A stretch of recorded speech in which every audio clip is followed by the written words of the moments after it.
Accident de circulation à l'instant au PK14 où nous venons d'assister malheureusement au choc d'un canter, on va l'appeler comme ça, qui vient à peine, comme vous pouvez le voir ici à l'écran, qui vient à peine de heurter,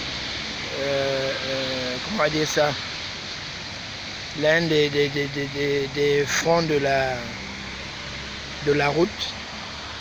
Et là, vous voyez comment au fur et à mesure, ça n'arrête pas de s'amasser. La population, aussitôt après le bus,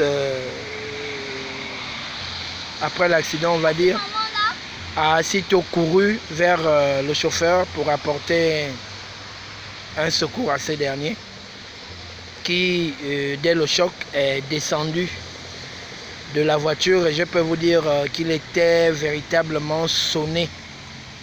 Il était véritablement sonné. Si le bus est dans ce sens, c'est parce que simplement le chauffeur a voulu contrôler la manœuvre. Justement en y mettant du sien par rapport au contrôle de la voiture. Plus de peur que de mal, les dégâts sont juste matériels, juste le bus.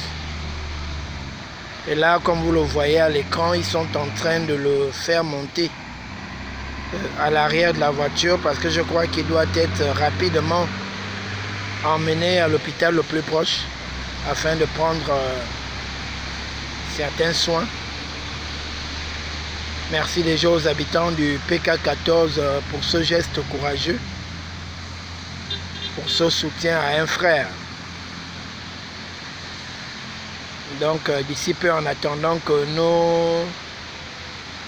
nos forces du désordre arrivent, les populations vont à leur niveau essayer de mettre un peu d'ordre. Plus de peur que de mal.